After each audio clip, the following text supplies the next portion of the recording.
Subscribe करिए हमारे channel target UP TET CTET को और बेल आइकन को दबाइए।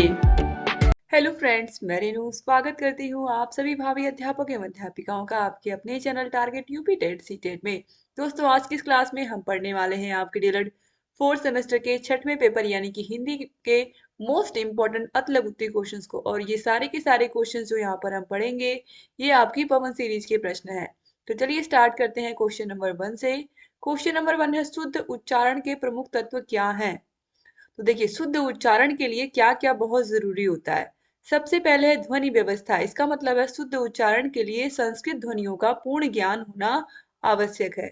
दूसरा है बल। इसका मतलब वर्णों का उच्चारण करते समय समुचित बल देना चाहिए, यानी कि कहाँ पर हमें थोड़ा ठहरना है, कहाँ धीरे बोलना है, कहाँ तेज बोलना है, इन सब बातों का हमें ध्यान रखना है। लय। प्रवाह पूर्ण उच्चारण हेतु लय का होना आवश्यक है। जैसे कोई बच्चा पढ़ रहा है, वर्णों का उच्चारण करते समय समुचित बल, इस तरह अगर बच्चा पढ़ रहा है, वो पूरा लगातार अच्छे से प्रवाहपूर्ण तरीके से नहीं पढ़ रहा है तो भी अच्छा नहीं लगेगा। तो लय का होना भी जरूरी है। फिर है स्वराघात। उच्चारण करते समय स्वर का ऊपर उठना तथा स्वर का नीचे आने के लिए आरोह और अवरोह का होना आवश्यक है। ठीक है, तो ये भी बहुत इंपॉर्टेंट है। इसके अलावा है गति। उच्चारण को प्रभावपूर्ण बनाने के लिए उसमें सामान्य गति होनी चाहिए, न अधिक धीमी और न अधिक तीव्र। यानी कि बहुत तेज से बच्चा जल्दी जल्दी पढ़ रहा तो ऐसा भी नहीं होना चाहिए जैसे कि उच्चारण को प्रभावपूर्ण बनाने के लिए उसमें सामान्य गति होनी चाहिए। ऐसे कोई पढ़ेगा तो ऐसे बच्चा पढ़ेगा तो फिर वो ना तो कुछ समझ पाएगा वो क्या पढ़ रहा है, ना तो सामने वाला समझ पाएगा। और आराम से पढ़ेगा तो अच्छे से उसको सामने वाला भी समझेगा, वो खुद भी समझेगा। फिर है विराम। उच्चारण की शुद्धता हेतु विराम चिन्हों का सही होना अति आवश्यक है। जैसे कि कहाँ पर पूर्ण विराम लगाना है, कहाँ पर अल्प विराम लगाना है, कहाँ पर अर्ध विराम लगाना है, कहाँ पर प्रश्नवाचक चिन्ह लगाना है, कहाँ पर हंस पद चिन्ह लगाना है, कहाँ पर विस्मयादि बोधक चिन्ह लगाना है। ठीक है, ये सब चीजें पता होनी चाहिए। इसके बाद क्वेश्चन नंबर 2 पे आते हैं। पठन अथवा वाचन के प्रकार बताइए। तो देखिए, पहला है व्यक्तिगत वाचन या पढ़ना। इसके अंतर्गत शिक्षक तथा विद्यार्थी व्यक्तिगत रूप से या मौखिक रूप से पढ़ते हैं। दूसरा है सामूहिक पठन। इसके अंतर्गत कक्षा के समस्त विद्यार्थी या शिक्षार्थी एक साथ मिलकर समान स्वर, गति तथा लय में मौखिक पठन करते हैं। क्वेश्चन नंबर 3 है, समाचार पत्रों में विभिन्न स्तंभ कौन कौन से होते हैं? समाचार पत्रों में कुछ निश्चित स्तंभ होते हैं, जैसे कि राजनैतिक पृष्ठ, सामाजिक पृष्ठ, शैक्षिक, व्यापार तथा खेलकूद तथा संपादकीय लेख, आलेख, समसामयिक रचनाएं आदि। ठीक है, तो समाचार पत्र यानी कि जो हमारे घर में अखबार आता है उसमें आप देखिए अलग अलग पृष्ठ होते हैं। ठीक है, सबसे ऊपर आप देखोगे देश के बारे में सारी चीजें लिखी होती हैं, देश की महत्वपूर्ण महत्वपूर्ण खबरें होती हैं। फिर अंदर आप खोलोगे तो आपके जिले के, आपके प्रदेश की खबरें आपको देखने को मिलती हैं। अलग से एक पेज होता है जिसमें खेल कूद के बारे में दिया होता है, अलग से एक पेज होता है जिसमें व्यापार के, बिजनेस के बारे में बताया होता है, अलग से एक पृष्ठ होता है जिसमें राजनीतिक यानी कि राजनीति के बारे में देश की बात होती है। ठीक है, तो इस तरीके से अलग अलग पेज होते हैं। इसमें एक ऐसा होता है जिसमें खाली मनोरंजन की चीजें होती हैं, एक ऐसा होता है जिसमें शिक्षा के बारे में जानकारी होती है। जैसे कि जब हम लोग हाई स्कूल इंटरमीडिएट में थे तो समाचार पत्रों में इस तरीके से मॉडल पेपर छप करके आते थे, अभी भी आते हैं। तो इस तरीके से समाचार पत्रों में शैक्षिक चीजें भी होती हैं। तो ये सब स्तंभ अलग अलग बने होते हैं समाचार पत्रों में या न्यूज़पेपर्स में। आगे बढ़ते हैं। क्वेश्चन नंबर 4 है, महादेवी वर्मा की प्रमुख रचनाएं। तो इनकी जो प्रमुख रचनाएं हैं उसमें जो काव्य इन्होंने लिखे हैं, यामा, दीपशिखा, रश्मि, निहार। अगर आप ध्यान दोगे तो ये सब लड़कियों के नाम है। फिर है गद्य में अतीत के चलचित्र, स्मृति की रेखाएं, श्रृंखला की कड़ियां, ये सब इन्होंने लिखा है। और इन्हें हम आधुनिक युग की मीरा भी कहते हैं। 2023 के एग्जाम में ये सब प्रश्न पूछे हुए आप देख रहे हो। एग्जाम में पूछा है कि आधुनिक युग की मीरा किस कवयित्री को कहते हैं, तो महादेवी वर्मा को। और कवयित्री हम लिखते कैसे हैं ये बहुत इंपॉर्टेंट है, क्योंकि बहुत सारे एग्जाम में ये पूछा जा चुका है और बच्चे इसको गलत कर देते हैं। तो कवयित्री, कवि का जो स्त्रीलिंग होता है वो कवयित्री होता है, कवि का स्त्रीलिंग कवयित्री होता है। ठीक है, आगे बढ़ते हैं, अगला क्वेश्चन देखेंगे। क्वेश्चन नंबर 5 है, बीजक काव्य संग्रह के कितने भाग हैं? तो बीजक के 3 भाग हैं। साखी शबद रामायणी लिखा किसने है? कबीर दास जी ने। क्वेश्चन नंबर 6 है, हितम मनोहारी च वचम दुर्लभ, सूक्ति का अर्थ स्पष्ट कीजिए। तो बहुत ही अच्छा इसका अर्थ है, ये बहुत अच्छा लगता है मुझे।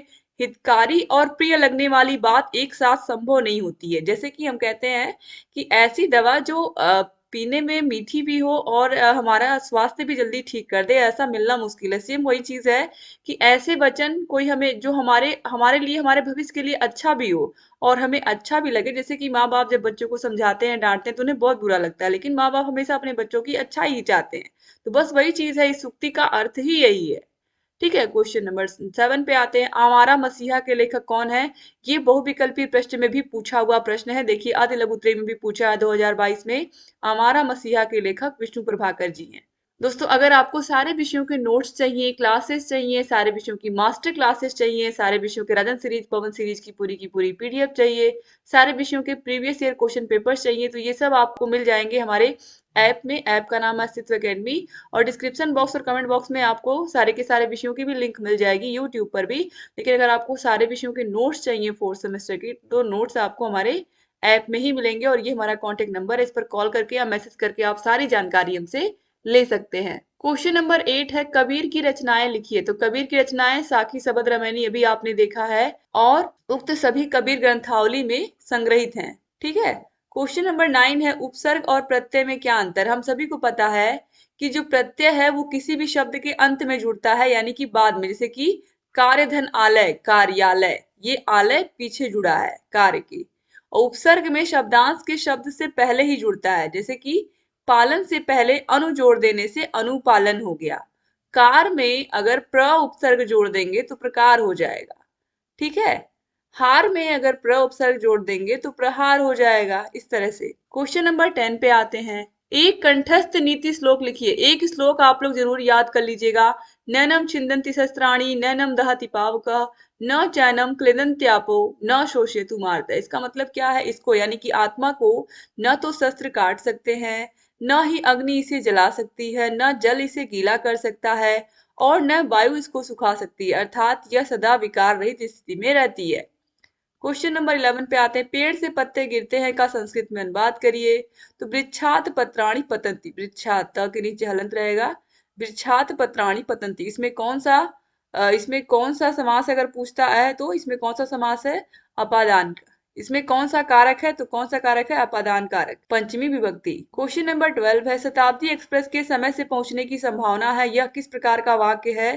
तो ये संदेहवाचक वाक्य है, और ये बहुविकल्पीय प्रश्न में भी पूछा हुआ है। आप देखिए 2022 में भी पूछा हुआ है अतलग उत्तरी में। इसके बाद क्वेश्चन नंबर 13 है, पतंती शब्द का संस्कृत भाषा में वाक्य प्रयोग करिए। तो वृक्षात, वृक्षात होगा यहाँ पर, वृक्षांत नहीं होगा। वृक्षात पत्राणि पतंती अभी आपने देखा भी है। क्वेश्चन नंबर 14 पे आते हैं। विद्या शब्द पर संस्कृत भाषा में दो वाक्य लिखिए। तो विद्या धर्मेण शोभते, विद्या विद्या धर्म से ही शोभा देती है, और विद्या धनम सर्वधनम प्रधानम, यानी कि विद्या धन सभी धन में सर्वश्रेष्ठ होता है। अगर ये धन हमारे पास है तो हम बहुत सारा धन अर्जित कर सकते हैं। क्वेश्चन नंबर 15 पे आते हैं। क्वेश्चन नंबर 15 है, यमक अलंकार की परिभाषा दीजिए। जहां पर एक शब्द दो या दो से अधिक बार आए परंतु अर्थ भिन्न भिन्न हो, वहां पर यमक अलंकार होता है, और ये हम स्कूल से ही पढ़ते हुए आ रहे हैं दोस्तों। कनक कनक ते 100 गुनी माँ दगता अधिकाय, व खाए बौराए जग, वा पाए बौराए। तो यहाँ पर आप देखिए, एक कनक का अर्थ क्या है? धतूरा। पहले वाले कनक का अर्थ है धतूरा, और दूसरे वाले कनक का अर्थ है सोना। ठीक है। तो यानी कि एक को खाने से आदमी बौरा जाता है, यानी कि पागल हो जाता है, और दूसरा है कनक, दूसरे का अर्थ है सोना, यानी कि एक को वो पा करके बोरा जाता है, एक को वो खा करके बोरा जाता है। तो इस तरीके से दोनों ही कनक का यहाँ पर अर्थ क्या है? अलग अलग। एक का अर्थ धतूरा, दूसरे का अर्थ सोना है। अब क्वेश्चन नंबर 16 पे आते हैं। कहानी के दो प्रमुख प्रकारों के नाम लिखिए। तो कथानक के आधार पर कहानियां मूलतः तीन प्रकार की होती हैं। पहला है सामाजिक कहानियां, दूसरा है धार्मिक कहानियां, और तीसरा है ऐतिहासिक कहानियां। ठीक है। उद्देश्य एवं लेखन के आधार पर, शैली की दृष्टि से भी कहानियां प्रायः तीन प्रकार की होती हैं। चरित्र प्रधान कहानियां, समस्यात्मक कहानियां, और तीसरा है घटना प्रधान कहानी। इसके बाद क्वेश्चन नंबर 17 है, छ वर्ण किन वर्णों के योग से बना है? तो हम सभी को पता है कि क और श से मिलकर के छ बना है। 2020 में पूछे हुए प्रश्नों को आप देख रहे हो, उसके बाद 2019 में भी जो प्रश्न पूछे हैं उनको भी हम देखेंगे। क्वेश्चन नंबर 18 है, हिंदी गद्य की दो विधाओं के नाम लिखिए। तो कहानी, नाटक, उपन्यास, ये सब क्या है? गद्य की विधाएं हैं। क्वेश्चन नंबर 19 है स्वर्ण शब्द का पर्यायवाची लिखिए। स्वर्ण मतलब सोना, कंचन, कनक, कुंदन, तपनीय, सोना आदि। क्वेश्चन नंबर 20 है श्लेष अलंकार की परिभाषा लिखिए। तो श्लेष अलंकार में जब कोई शब्द एक बार प्रयुक्त हो और उसका अर्थ अलग अलग हो तो वहां पर श्लेष अलंकार होता है। ठीक है। क्वेश्चन नंबर 21 है प्र उपसर्ग से बनने वाले दो शब्द बताइए। तो प्रकोप है, प्रकार है, प्रहार है, प्रसार है, ये सब प्र उपसर्ग से बनने वाले शब्द हैं। क्वेश्चन नंबर 22 पे आते हैं प्रकृति का सुकुमार कवि किसे कहा जाता है। तो प्रकृति का सुकुमार कवि सुमित्रानंदन पंत को कहते हैं। क्वेश्चन नंबर 23 है जो पुरुष अभिनय करे वाक्यांश के लिए एक शब्द लिखिए। तो जो पुरुष अभिनय करे वाक्यांश के लिए उसे हम कहते हैं अभिनेता। जो अभिनय करता है उसे अभिनेता, जिसे इंग्लिश में हम हीरो कहते हैं। 2019 में ही पूछा हुआ प्रश्न है। और अगर कोई स्त्री अभिनय कर रही है तो उसे अभिनेत्री कहते हैं। क्वेश्चन नंबर 24 है तत्र एक विशाल सरोवर सरोवर अस्ति का हिंदी में अनुवाद करिए। वहां एक बड़ा तालाब है। तत्र एक विशाल सरोवर अस्ति यानी कि वहां एक बड़ा तालाब है। सरोवर मतलब तालाब होता है। क्वेश्चन नंबर 25 है हरि शब्द का तृतीया विभक्ति और एक वचन का रूप लिखिए। तो हरि शब्द में, अगर हरि शब्द रूप में तृतीया विभक्ति की अगर हम बात करें तो ये हो जाएगा एक वचन में हरिणा। 2019 में ही पूछा हुआ प्रश्न है। क्वेश्चन नंबर 26 है अपनी पाठ्य पुस्तक से 4 पंक्ति का कोई श्लोक लिखिए। तो देखिए यदा यदा हि धर्मस्य ग्लानिर्भवति भारत अभ्युत्थानम धर्मस्य तदात्मानं सृजाम्यहम्। ठीक है। ये भगवान श्री कृष्ण ने अर्जुन को कहा है जब उन्होंने अपने उपदेश दिए थे महाभारत के युद्ध में। तब उन्होंने अर्जुन से ये चीज कहा था कि जब जब धर्म की हानि होती है तब तब मैं जन्म लेता हूँ। इसके बाद क्वेश्चन नंबर 27 है हिमालय से गंगा निकलती है। यह वाक्य, इस वाक्य में कौन सा कारक है। तो इस वाक्य में पंचमी विभक्ति है क्योंकि अलग होने का बोध हो रहा है। हिमालय से, जैसे छत से बिल्ली कूदी। ठीक है। इससे जहां भी अलग होने का बोध होगा, पेड़ से पत्ता गिरा, वहां पर पंचमी विभक्ति होगा यानी कि अपादान कारक होगा। तो इस वाक्य में पंचमी विभक्ति होगी क्योंकि अलग होने के योग में पंचमी विभक्ति होती है जैसे कि अपादान कारक। 2018 में पूछा हुआ प्रश्न है। क्वेश्चन नंबर 28 है पुष्प शब्द के 4 पर्यायवाची शब्द लिखिए। तो फूल, कुसुम, प्रसून, सुमन ये सब पुष्प के पर्यायवाची हैं। क्वेश्चन नंबर 29 है संधि, सुगम, सूक्ष्म एवं स्वतंत्र शब्दों के विलोम शब्द लिखिए। तो संधि का विच्छेद हो जाएगा। संधि मतलब मिलना, विच्छेद मतलब बिछड़ना। सुगम का दुर्गम हो जाएगा, बहुविकल्पी प्रश्नों में आप पढ़ चुके हो। सूक्ष्म का स्थूल। सूक्ष्म मतलब जो बिल्कुल दिखाई ही ना देता हो। स्थूल मतलब जो हमें दिखाई देता हो जैसे कि मूर्ति हुई या कोई सामान हुआ। स्वतंत्र, परतंत्र। स्वतंत्र मतलब फ्रीडम, परतंत्र का मतलब आप समझ रहे हो किसी के अंडर में। 2018 में पूछे हुए प्रश्न है। क्वेश्चन नंबर 30 है नयन एवं नायक शब्दों का संधि विच्छेद करिए। तो नयन में ने धन अयन नयन और नायक में नय धन अक नायक या नय धन अक नायक। क्वेश्चन नंबर 31 पे आते हैं सम उपसर्ग लगाकर 4 शब्द बनाइए। ये बहुत एग्जाम में पूछता है। तो सम्यक, संकल्प, संताप, संपत्ति, ये सब सम उपसर्ग से बने हुए शब्द हैं। क्वेश्चन नंबर 32 है शब्द किसे कहते हैं लिखिए। तो वर्णों के ऐसे मेल या पद को जिसमें पूर्ण अर्थ का बोध हो उसे शब्द कहते हैं। जैसे कि हा और थी मिलकर के हाथी हो गया। अलग से हा और अलग से थी का कोई अर्थ नहीं है, लेकिन जब ये आपस में मिले तो इन्होंने एक अर्थ, एक शब्द बनाया हाथी, जो कि एग्जिस्ट करता है या जिसका कोई अर्थ है। ठीक है। शब्द की उत्पत्ति वर्णों से होती है। एक या अनेक वर्णों से बनी सार्थक ध्वनि को शब्द कहते हैं। कभी तो वर्णों को मिलाने से ऐसा संयोग होता है कि उनका कुछ न कुछ अर्थ होता है, परंतु कभी कभी इसका स्पष्ट अर्थ नहीं होता। अब इसी को हम उल्टा कर दे थी, हाँ, इसका कोई अर्थ निकला। हाथी को उल्टा कर दिया हमने, कुछ नहीं अर्थ निकला। ठीक है। तो इस प्रकार से अगर हम शब्द की परिभाषा की बात करें तो निश्चित अर्थ को अभिव्यक्त करने वाले वर्णों के समूह को शब्द कहते हैं, जैसे मोहन, पुस्तक आदि। क्वेश्चन नंबर 33 है फटी न जाके पांव बिवाई सो का जाने पीठ पर आई। बहुत बहुत अच्छी बात इसमें कही गई है। जिसके पैरों में बिवाई यानी कि दरार हो जाती है और इस कारण से जो पीड़ा होती है उस पीड़ा को कोई अन्य समझ नहीं पाता, उसी प्रकार दुखी या पीड़ित व्यक्ति का दर्द अन्य कोई नहीं समझ पाता या हर कोई नहीं समझ पाता, इसीलिए ये कहावत ही बनी है। ठीक है। ठीक है। फटी न जाके पांव बिवाई सो का जाने पीर पर आई। क्वेश्चन नंबर 34 है, अनुप्रास अलंकार का उदाहरण दीजिए। तो जहां पर एक ही वर्ण दो या दो से अधिक बार या बार बार आए वहां पर अनुप्रास अलंकार होता है। जैसे चारू चंद्र की चंचल किरणें खेल रही थी जल थल में, इसमें देखिए च वर्ण बार बार आ रहा है, ठीक है, तो इसमें च वर्ण बार बार आ रहा है, इसलिए इसमें अनुप्रास अलंकार है। क्वेश्चन नंबर 35 है, आकर्षण, कृतज्ञ, जागृत और मुक्ति शब्दों का विलोम लिखना है। तो आकर्षण का प्रतिकर्षण हो जाएगा, कृतज्ञ का हो जाएगा कृतघ्न। यहाँ पर ये गलत लिखा हुआ है, क्या हो जाएगा, कृतज्ञ का हो जाएगा कृतघ्न, इस तरह से, ठीक है, कृतघ्न, ये होता है कृतज्ञ का विलोम। फिर जागृत का सुषुप्त और मुक्ति का बंधन। तो आकर्षण का प्रतिकर्षण, कृतज्ञ का कृतघ्न, जागृत का सुषुप्त, जागृत मतलब जागना, सुषुप्त मतलब सोना, और मुक्ति का बंधन। क्वेश्चन नंबर 36 है, जो अपने से उत्पन्न हो, वाक्यांश के लिए एक शब्द लिखिए। तो उसे हम कहते हैं स्वयंभू। ये बहुत सारे कॉम्पिटेटिव एग्जाम में भी पूछा हुआ प्रश्न है। जो खुद से उत्पन्न हुआ हो उसे हम क्या कहते हैं, उसे स्वयंभू कहते हैं। तो स्वयंभू लिखते कैसे हैं, इस तरह से लिखेंगे, ठीक है, यहाँ पर ये गलत लिखा हुआ है, इस तरह से स्वयंभू लिखेंगे, ये आधा स व इस तरह से स्वयंभू, ठीक है। जो स्वयं से उत्पन्न हुआ हो उसे स्वयंभू कहते हैं। 2017 में पूछा हुआ प्रश्न है। इसके बाद आगे बढ़ते हैं। क्वेश्चन नंबर 37 है, छ वर्ण किन दो वर्णों से मिलकर बना है। तो क और श से मिलकर के बना हुआ है ये। 2017 में ही पूछा हुआ प्रश्न है। इसके बाद फिर 2017 में पूछा हुआ प्रश्न है, क्वेश्चन नंबर 38, पारलौकिक शब्द का वर्ण विच्छेद करिए। तो पारलौकिक में देखिए प में आ की मात्रा है, तो यहाँ से प से आ को निकाल दिया गया स्वर को, फिर र में अ छिपा होता है, इसको लिखा गया, फिर ला पर औ की मात्रा है, फिर क है, फिर क पर छोटी ई की मात्रा है, फिर इसके बाद क है, इस पर अ है। तो इस तरह से इसका वर्ण विच्छेद हो गया, ठीक है, यानी कि स्वर व्यंजनों में से हमने स्वरों को निकाल दिया है। आगे बढ़ते हैं क्वेश्चन नंबर 39 पर। प्रकृति का सुकुमार कवि किसे कहते हैं। तो सुमित्रा नंदन पंत को कहते हैं प्रकृति का सुकुमार कवि। प से प्रकृति और प से पंत। 2019 और 2016 में पूछा हुआ प्रश्न है ये। क्वेश्चन नंबर 40 है, निम्नलिखित शब्दों के एक एक समानार्थी शब्द लिखिए।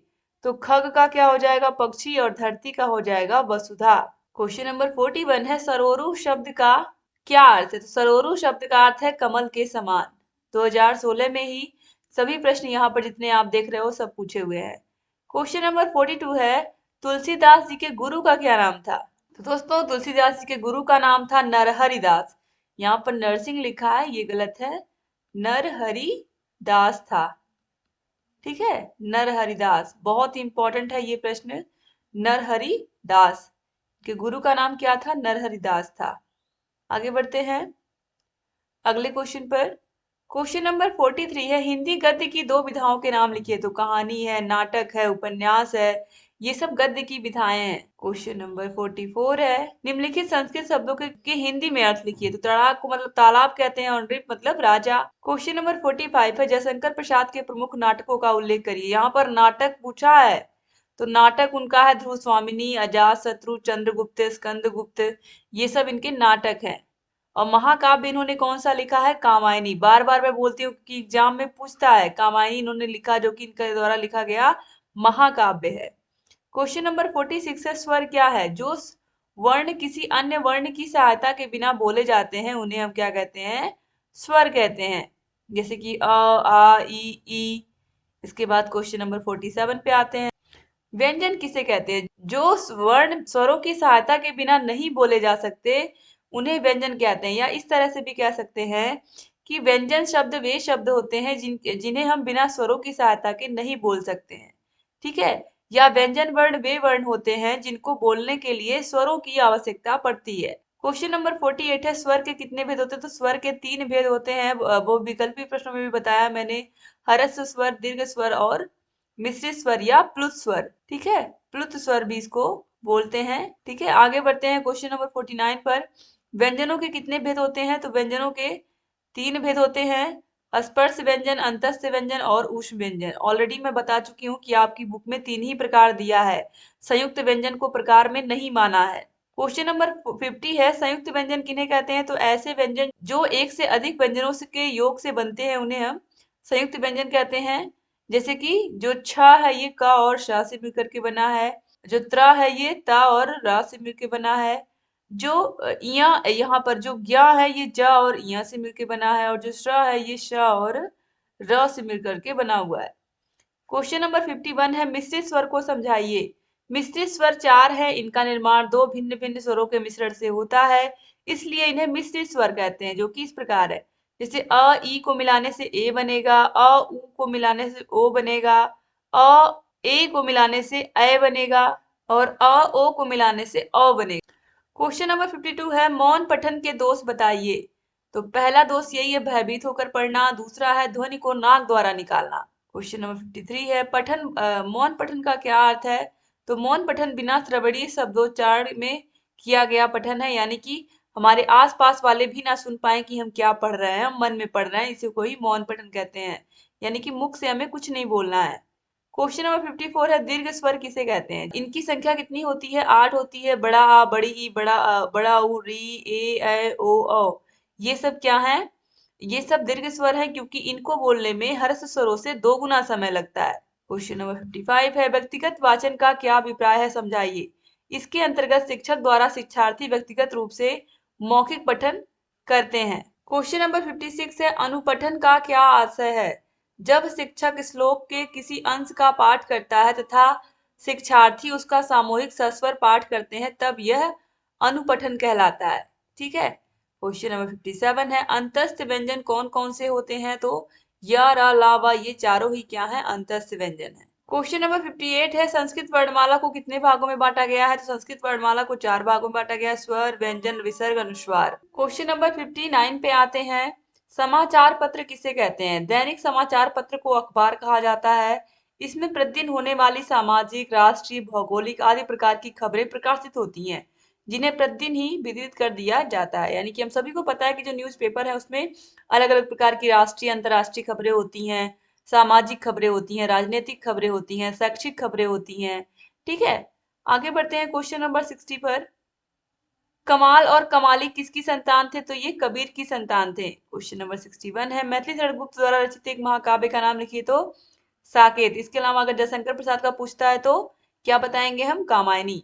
क्वेश्चन नंबर 62 है, नीरजा किसकी प्रमुख रचना थी। तो महादेवी वर्मा की। इसके अलावा इन्होंने दीपशिखा भी लिखी है। ठीक है, यामा भी लिखी है। क्वेश्चन नंबर 63 है, उर्वशी तथा संस्कृति की के 4 अध्याय किसकी रचनाएं हैं। तो ये रामधारी सिंह दिनकर की रचनाएं हैं। क्वेश्चन नंबर 64 है, ठलुआ क्लब किसका निबंध संग्रह है। तो बाबू गुलाब राय का। क्वेश्चन नंबर 65 है, नागार्जुन का संक्षिप्त परिचय दीजिए। तो वैद्यनाथ मिश्र नागार्जुन का जन्म 1910 में बिहार के दरभंगा जिले में हुआ था। युगधारा, प्यासी पथराई आंखें, सतरंगी पंखों वाली इनकी प्रसिद्ध काव्य रचनाएं हैं। क्वेश्चन नंबर 66 है, श्री रामचरितमानस नामक काव्य की रचना किसने की थी। तो गोस्वामी तुलसीदास जी ने की थी रामचरितमानस की रचना। और रामायण की अगर पूछता है तो महर्षि वाल्मीकि ने की थी। क्वेश्चन नंबर 67 है, बिहारी का जन्म कब और कहाँ हुआ था।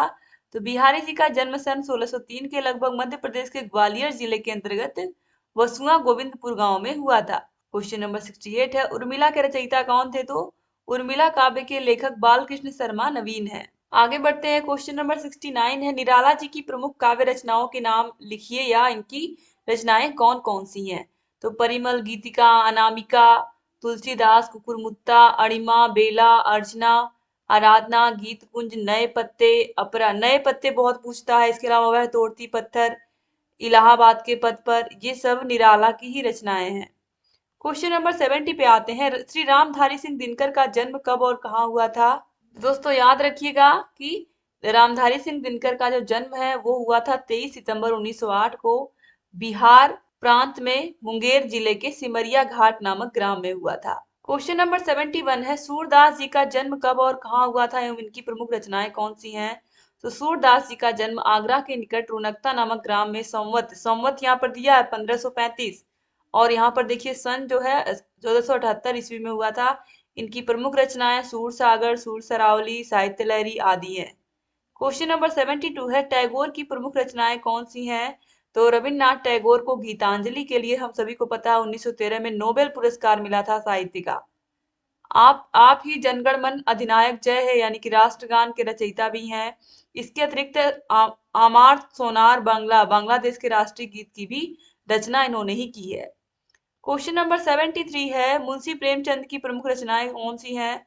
तो गबन, गोदान, कर्मभूमि, रंगभूमि, सेवा सदन आदि उपन्यास तथा नमक का दरोगा, पूस की एक रात, इसके अलावा मंगलसूत्र जो कि इनकी कहानी अधूरी रह गई थी, ये सब इन्होंने लिखा है। क्वेश्चन नंबर 74 है, रस खान की प्रमुख रचनाओं के अगर वर्णन करिए तो सुजान, रस खान, प्रेम वाटिका और राग रत्नाकर। क्वेश्चन नंबर 75 है, सरदार पूर्ण सिंह का सामान्य परिचय दीजिए। तो सरदार पूर्ण सिंह का जन्म सन 1881 में और इनका निधन 1931 में हुआ। इनके जो निबंध है वो है मजदूरी और प्रेम, सच्ची वीरता और आचरण की सभ्यता। क्वेश्चन नंबर 76 है, भारतेंदु हरिश्चंद्र का जीवन परिचय दीजिए। तो भारतेंदु हरिश्चंद्र का जो जन्म है वो सन 1850 में काशी में हुआ था, यानी कि बनारस में हुआ था। आपके पिता गोपाल चंद ब्रज भाषा के सर्वश्रेष्ठ कवि थे। हरिश्चंद्र में कवि संस्कार जन्मजात थे, क्योंकि इनके पिताजी क्या थे? कवि थे। केवल 5 वर्ष की आयु में उन्होंने एक दोहे की रचना की थी। पिता ने बालक की प्रतिभा से प्रसन्न होकर उन्हें महान कवि होने का आशीर्वाद दिया और सन 1885 में 35 वर्ष की आयु में ही महान हिंदी साहित्य सेवी संसार से उठ गए। क्वेश्चन नंबर 77 है, आचार्य रामचंद्र शुक्ल का हिंदी साहित्य में क्या स्थान है? तो देखिए, आचार्य रामचंद्र शुक्ल हिंदी जगत में तीर्थराज प्रयाग हैं, जिसमें हिंदी समीक्षा, इतिहास लेखन और निबंध रचना की त्रिवेणी का अद्भुत संगम देखने को मिलता है। मूर्धन्य आलोचक, श्रेष्ठ निबंधकार, आदर्श इतिहासकार, अद्भुत विचारक और श्रेष्ठ शैलीकार के रूप में हिंदी साहित्य में वे सदैव स्मरण किए जाएंगे। और ये हमारे ही जिले बस्ती से दोस्तों बिलोंग करते हैं। बस्ती जिले के अगोना नामक गांव में इनका जन्म हुआ था और उस गांव में इनके नाम से लाइब्रेरी भी चलती है। क्वेश्चन नंबर 78 है, प्रस्तुत श्लोक का अर्थ बताइए। दिनांते च पिबेद दुग्धम, निशांते च पिबेद पयः, भोजनांते पिबेद तक्रम, किम वेदस्य प्रयोजनम। यानी कि जो दिन के अंत में अर्थात शाम के समय दूध पीता है और रात के अंत में अर्थात प्रातः काल जल पीता है, जो भोजन के बाद मट्ठा पीता है, उसको वैद्य या डॉक्टर का क्या प्रयोजन है, अर्थात कोई आवश्यकता नहीं है। क्वेश्चन नंबर 79 है, सुभाषितानी का अर्थ लिखिए। तो सुभाषितानी से आशय ऐसे सूक्त एवं वाक्य जिनके द्वारा नीति संबंधी नैतिक तथा धार्मिक प्रवृत्तियों का ज्ञान प्राप्त होता है। तो इस तरह से यहाँ पर आपने सारे के सारे जितने भी अति लघु उत्तरीय प्रश्न थे आपके पवन सीरीज के, आपके हिंदी विषय के सारे प्रश्नों को आपने देख लिया। दोस्तों, अगर आपको ऑल सब्जेक्ट यानी कि 8 सब्जेक्ट के हाथों से लिखे हुए नोट्स चाहिए, सारे विषयों की क्लासेस, सारे विषयों की मास्टर क्लासेस, सारे विषयों के चैप्टर वाइज टेस्ट, सारे विषयों के प्रीवियस ईयर क्वेश्चन पेपर, सारे विषयों की राजन सीरीज, पवन सीरीज की पूरी पीडीएफ, तो ये सब आपको मिलेंगे हमारे ऐप में। ऐप का नाम है अस्तित्व एकेडमी। ऐप की लिंक आपको मिल जाएगी डिस्क्रिप्शन बॉक्स और कमेंट बॉक्स में। और यूट्यूब पर भी आप सारी क्लासेस को देख सकते हैं।